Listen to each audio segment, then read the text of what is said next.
Hi friends, welcome back. तो friends आए हैं करने क्या सेकंड पार्ट। कौन से वीडियो का टाइटल है major Gaurav Arya shows mirror to Pakistan. तो फ्रेंड्स अगर फर्स्ट पार्ट नहीं देखा तो उसको जरूर देखना, और बहुत कुछ उन्होंने शेयर किया है।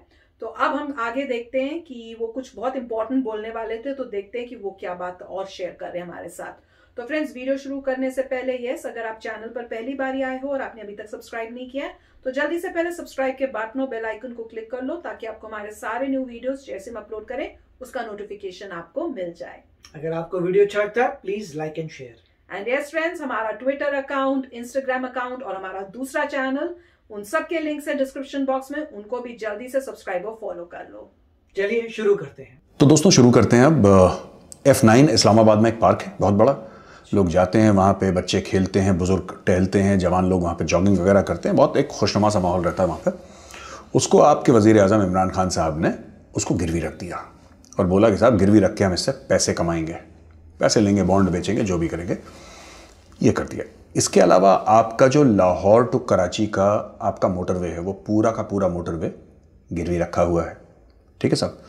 और भी आपके अन्य मोटरवे हैं कई सारे पाकिस्तान में, जो आपकी ज़मीन है आपने चीनियों को गिरवी रख दी है। ठीक है। अब आपका कराची का एयरपोर्ट, जिन्ना इंटरनेशनल एयरपोर्ट, आपका इस्लामाबाद का एयरपोर्ट, आपका लाहौर का एयरपोर्ट, ये तीनों के तीनों एयरपोर्ट आपके गिरवी हैं।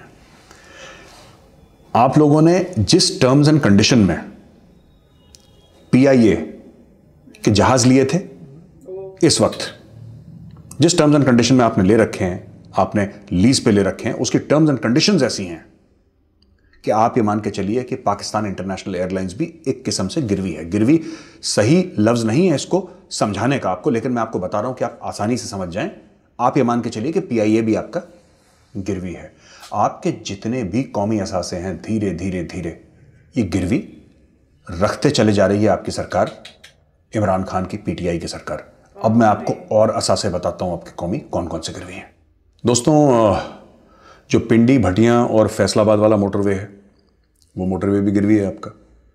जो आपका इस्लामाबाद लाहौर का मोटरवे है, आपका वो मोटरवे भी गिरवी है। और आए दिन खबर आती रहती है कि साहब कि ये रोड धंस गई, यहाँ पे रोड क्रैक आ गई। हमने भी खुद वीडियोस देखे, हमारे पाकिस्तानी दोस्त भी हम भेजते रहते हैं वीडियोस कि ये सब हो गया है वहाँ पे। तो ऐसा क्यों हो रहा है? ऐसा क्यों हो रहा है? आप लोग बड़ी खुशियाँ मना रहे थे कि साहब ये देखिए बलूचिस्तान में रोड बन गई, साहब सिंध में रोड बन गई, अंदरून सिंध में ये रोड बन गई। ये पैसे आते कैसे हैं? पहले मैं आपको ये समझा दूं आसान लफ्ज़ों में कि आपको समझ में आ जाए। देखिए, ये चीन हमारा भाई है, भाई कोई किसी का नहीं होता। पहले आप ये एक अपने जहन में, अपने दिमागों में ये बात डाल लीजिए। कौमें मफादात पे चलती हैं, कोई किसी का भाई, किसी की बहन नहीं होता है। ठीक है। कोई किसी पे कोई एहसान नहीं करता, कोई फेवर नहीं करता। There is nothing called a free lunch. हर चीज़ के पीछे सिर्फ एक सच्चाई है, पैसा। और पैसे के अलावा कोई सच्चाई नहीं है, जिसको हिंदी में कहते हैं ना, ये धंधे की बातें हैं। राइट। ये ऐसे नहीं होता कि चीन हमारा भाई है और चीन ये कर देगा। आपका कोई भाई नहीं है, ये आपकी गलतफहमी है। आपको चूरन खिलाया गया, आपकी कौम ने चूरन खिलाया। आपके जो अशराफियां हैं, जो आपका क्रीम है पाकिस्तानी सोसाइटी का, so called, its rancid cream, but if you want to call it cream, you can call it cream. ये जो क्रीम है सो कॉल्ड पाकिस्तान की, इन लोगों ने आपको बताया कि चीन आपका भाई है। अब सुनिए, चीन ने CPEC में इन्वेस्टमेंट करा, राइट। आपके किसी फौजी अफसर ने, आसिम सलीम बाजवा ने, उनके बेटों ने पैसा वैसा खा लिया, किसी और ने पैसा खा लिया। तो एक तो घटिया काम हुआ, 2-2 साल में उसमें क्रैक आ गए, रोड धंस गई आपकी। वो एक अलहदा बात है, मैं उसकी बात नहीं कर रहा। ठीक है।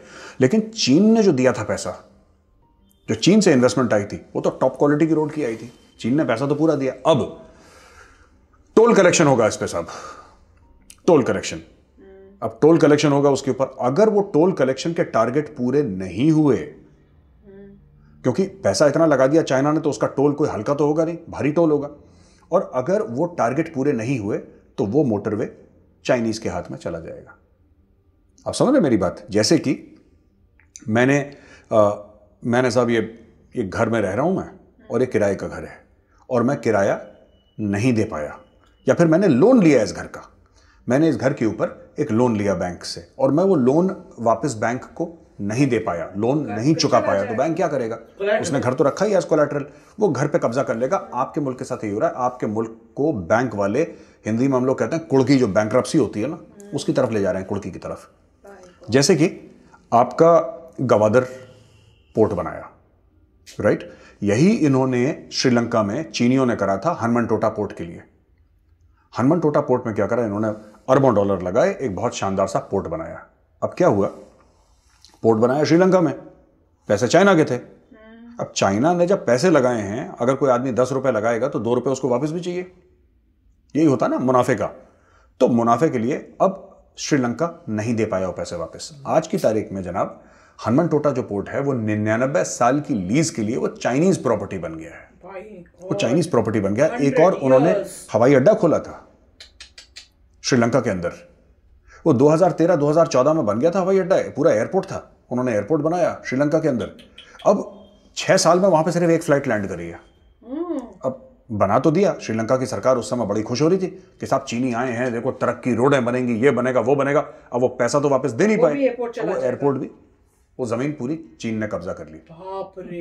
तो ये अफ्रीका में भी चीन का यही किरदार है, हर जगह चीन जाता है, आपके और किसी और मुल्क के कौमी एहसास से वो छीनना शुरू कर देता है। अब देखिए क्या होगा, वो लोग क्या करेंगे, गवादर पोर्ट में आप देखते रहिएगा, अभी 1-2 साल में होने वाला है।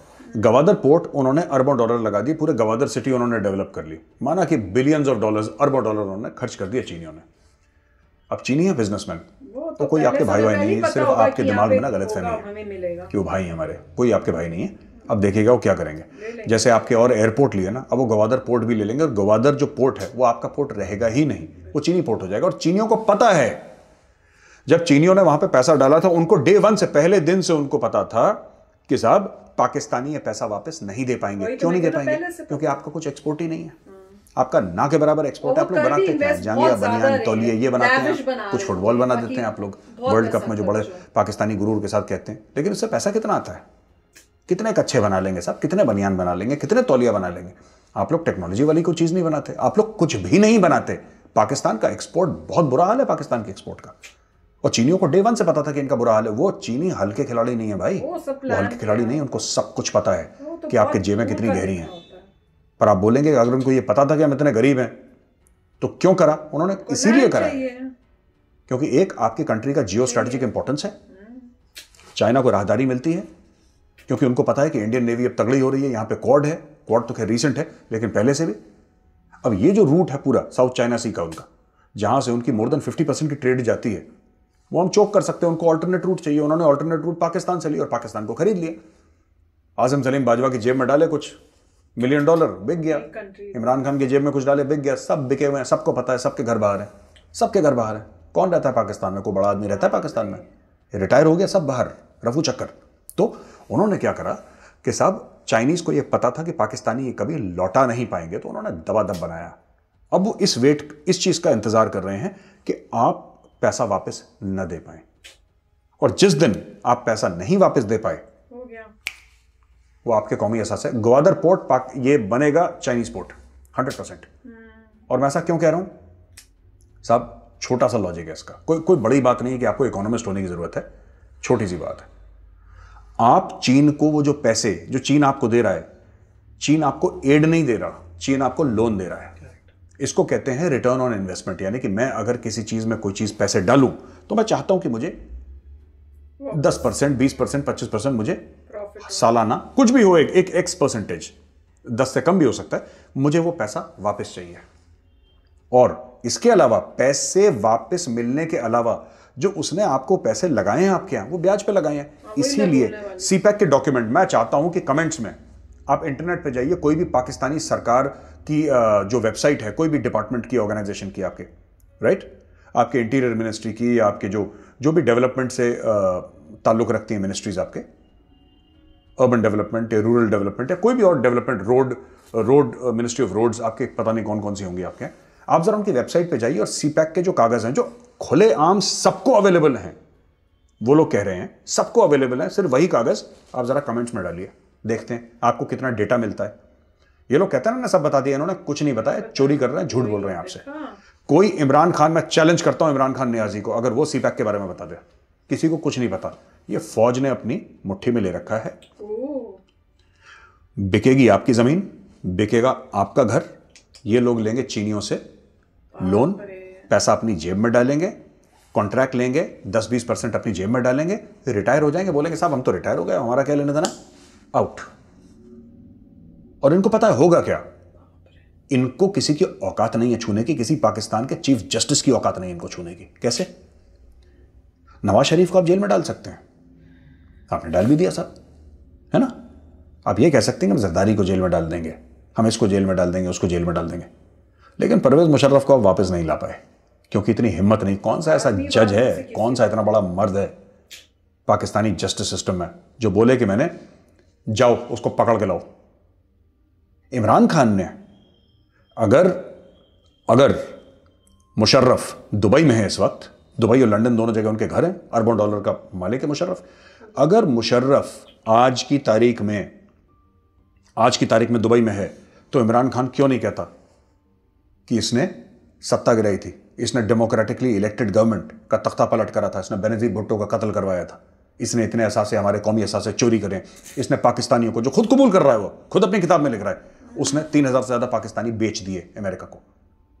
ये हमारा गुनहगार है, हम इसको वापस लेकर आते हैं। बोला उसने बोला जाओ दुबई, फ्लाइट पकड़ो भाई, जाओ दुबई के शहजादे को बोलो या जो बादशाह है दुबई का उसको बोलो कि साहब ये परवेज मुशर्रफ ये हमारे कौम का कातिल है, हमारे कौम का गुनहगार है, हमें वापस चाहिए, लाओ इधर। नहीं करेगा इमरान खान। क्यों? क्योंकि इमरान खान को पता है कि अगर उसने किसी भी जर्नैल की तरफ नजर उठा के देखी तो वहीं से लात पड़ेगी। और लात कहां से पड़ेगी? रावलपिंडी से। एक लात पड़ेगी, इमरान खान अपनी औकात में आ जाएगा, बनीगाला जानना भूल जाएगा, वो जा नहीं पाएगा बनीगाला। इसीलिए कोई भी जनरल चोरी करता है साहब, बाकी सब चीजें छोड़ दो ना, F9 बेच दिया, मोटरवे बेच दिया, ये बेच दिया, वो सब छोड़ दो, ठीक है। आपका आधा मुल्क टूट गया 1971 में और अभी तक किसी को गुनाहगार नहीं ठहराया। हमदुर कमीशन रिपोर्ट है, कोई कुछ नहीं पता। There is no accountability in the state of Pakistan, कोई अकाउंटेबिलिटी नहीं है। आप कहते हैं ना कि हम लोग एहतसाब करेंगे, करो ना एहतसाब, किसने रोका है आपको? ये भी यहूदियों ने आपका हाथ पकड़ रखा है या हिंदुओं ने आपका हाथ पकड़ रखा है कि साहब नहीं हम साजिश कर रहे हैं और हम आपको एहतसाब नहीं करना देंगे? करो ना एहतसाब, किसने रोका है?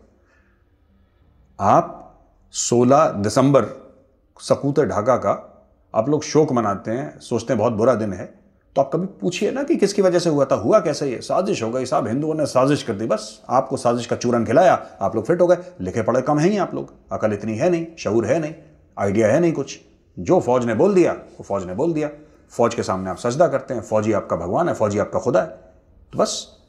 तो जिस कौम ने 1971 में आपका मुल्क दो लख्त हुआ, जब तब उस कौम ने सवाल नहीं पूछे, तो मुझे यह उम्मीद नहीं है कि अपने मोटरवेज और अपने पार्क और अपने एयरपोर्ट, अपने बस स्टैंड और अपने रेलवे स्टेशन के बारे में वही कौम कोई सवाल पूछेगी। पर जैसा मैं बार बार कहता आ रहा हूं इस वीडियो में कि इंसान और दुम्बे में फर्क होना चाहिए। दोस्तों, जो पाकिस्तान रेडियो है उसमें हमने तो उसकी रिकॉर्डिंग्स हमने यूट्यूब में सुनी है ना, जो उसकी रिकॉर्ड कोई करके डाल देते हैं, वो मैडम नूर जहान की वतन के सजीले नौजवान, ये सब जितने भी आपके गाने वाने हैं, तो मलिकाए तरन्नुम कहते थे उनको। तो पाकिस्तान रेडियो आप सब लोगों ने भी सुना होगा। आजकल तो रेडियो का चलन कम हो गया।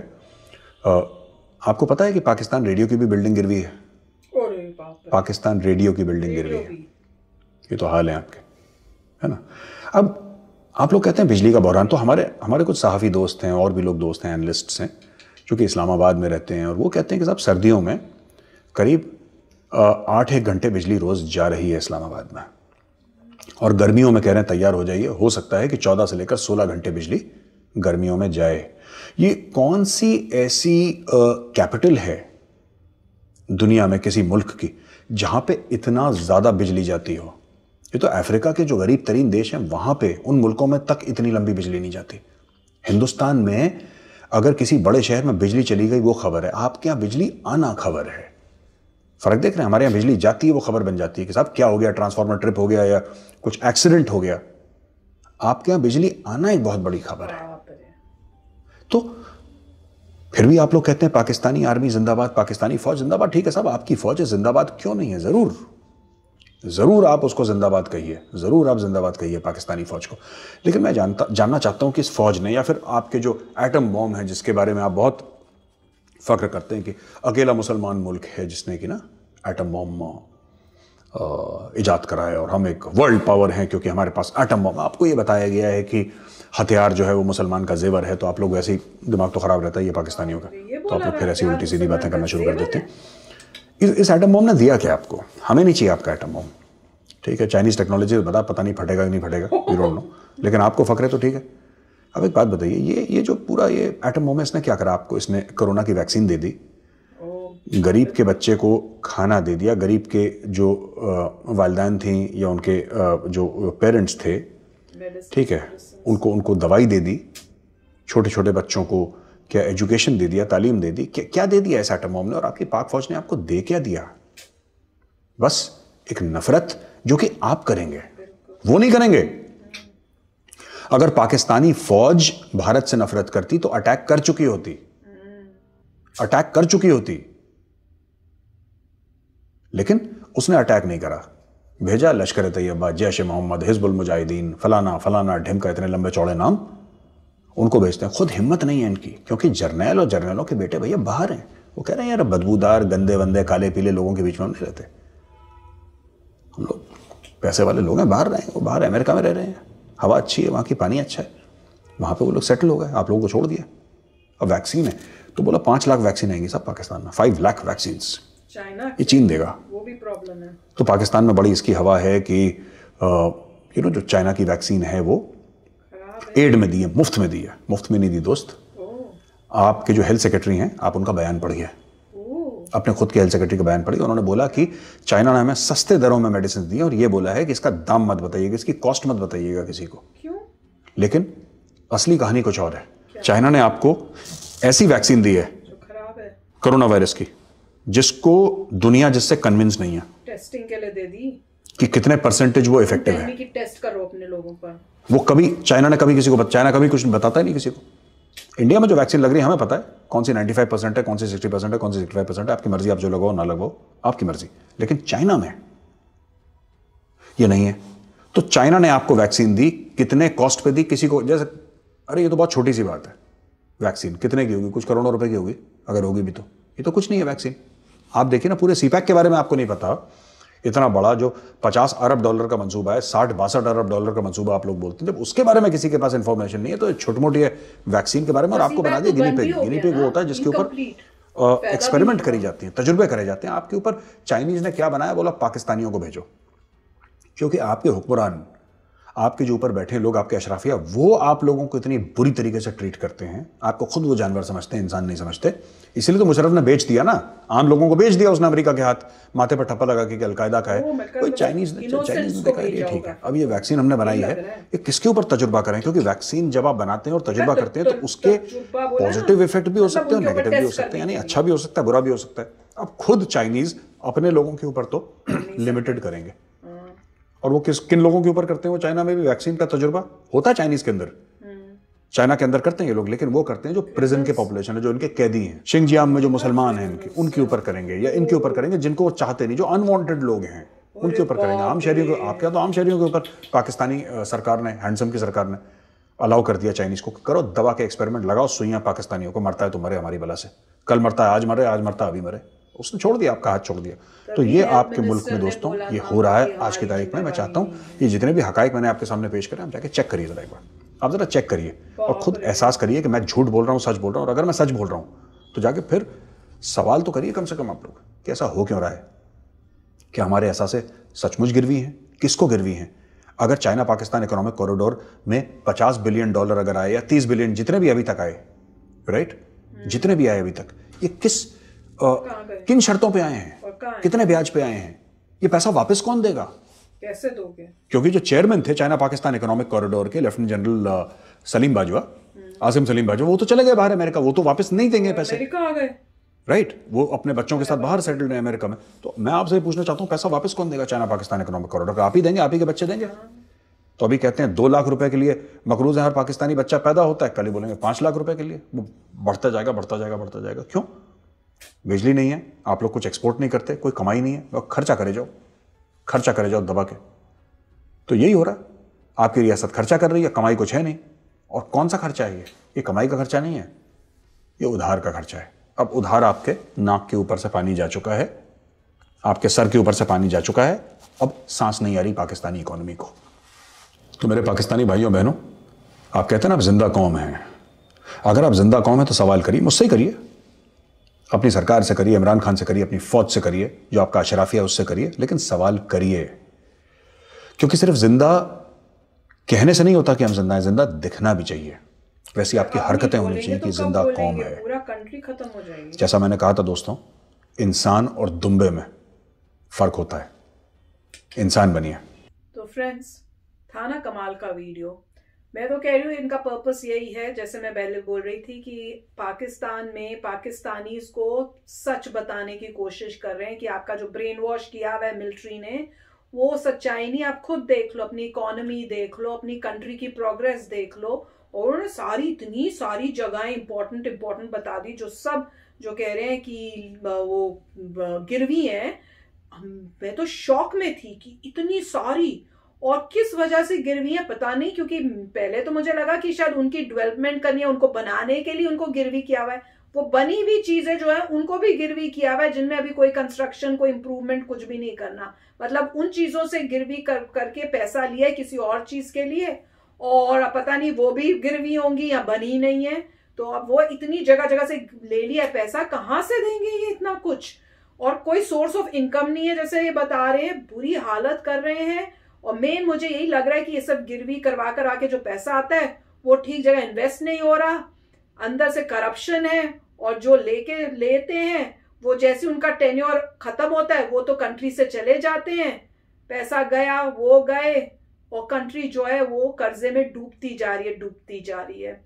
माय गॉड, सुन के डर लगता है। और मैं तो मतलब इतना थैंक करती हूँ गॉड को कि हम इंडिया से हैं, हम इंडिया में हैं जहां पे ऐसा कुछ नहीं होता और ना कभी होगा।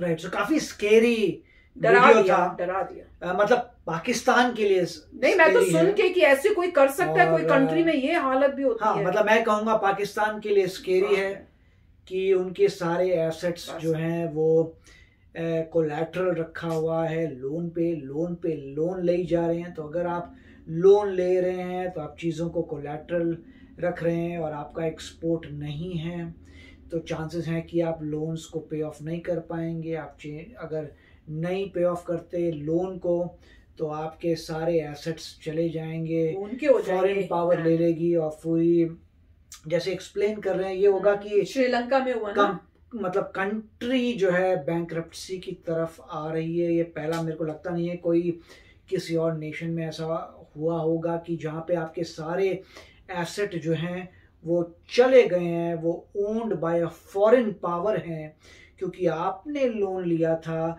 और अब लोन को वापस नहीं कर पाए। आप लोन का इंटरेस्ट भी मुझे पता नहीं कितने % आप इंटरेस्ट दे पा रहे हैं।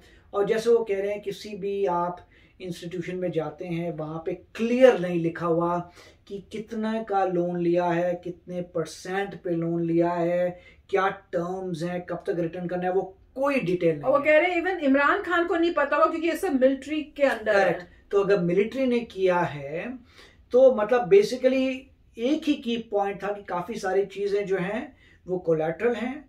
चांसेस हैं कि इनके लोन पूरे नहीं होंगे, चांसेस हैं कि आप इंटरेस्ट नहीं दे पाएंगे। उसके बाद जो है बड़ी प्रॉब्लम हो जाएगी क्योंकि सारी बातें जो हैं मिलिट्री के पास हैं। और जो रिटायर्ड लोग हैं वो तो ऑलरेडी अपना वहाँ से जा चुके हैं पाकिस्तान से। तो बहुत ही डायर सिचुएशन है और मेरे ख्याल से काफ़ी स्केरी सिचुएशन है। मगर इनकी अपील जो है ये पाकिस्तान के लोगों से है कि आप मगर पाकिस्तान के लोगों को इंक्वायर करना है, उनका पता करना है कि वाकई ये सही है नहीं। और अगर उनको लगता नहीं सही है तो ऑफ कोर्स आप कमेंट्स उनको भेजिए और पता करिए क्या हो रहा है। बट अगर ये सही हैं बातें तो ये बहुत ही मतलब स्केरी सिचुएशन है, बहुत ही डेंजरस सिचुएशन है किसी भी कंट्री के लिए। मेरे हिसाब से तो इंडिया के लिए भी डेंजरस हो जाएगा। अगर चाइना को इनके पार्ट्स मिल गए तो इंडिया के लिए और मतलब मुश्किलों का वो माहौल जो है पैदा हो जाएगा। पर देखते हैं। मैं तो यही कहूंगी कि भाई कभी भी लोन मत लो, ऐसे ना लो अपनी चीजों को गिरवी करके। अगर आपके पास वापस देने के लिए 100% आपको श्योरिटी नहीं हो रही कि आप वापस दे सको, खासकर जब आपकी कंट्री की मतलब सवाल है, तो उसमें तो बहुत ध्यान से। अगर आपकी कंट्री खुद है इतनी कि खुद कर सके तो बनाओ, नहीं है तो भैया ना बनाओ। उससे अच्छा है कि बिना बनाए एटलीस्ट आप अपनी कंट्री में आपका सब कुछ आपका अपना तो है, तो मैं तो यही सोच रही हूँ भाई इस वीडियो को देख के। तो फ्रेंड्स, आप भी शेयर करना अपने थॉट्स। वीडियो सच्ची में कमाल का था, देख के बहुत ही शॉक में गए हैं कि इतना बुरा हाल है। तो चलते हैं, मिलेंगे नेक्स्ट वीडियो में बहुत ही जल्द। Till then take care and bye bye. तो अगर आप मेरे इस चैनल पे नए हो तो जल्दी से सब्सक्राइब के बटन को हिट करो और बेल आइकन को क्लिक करो, ताकि आपको मेरा जब नया वीडियो मैं लगाऊं आपको उसके बारे में जल्दी से पता चल जाए।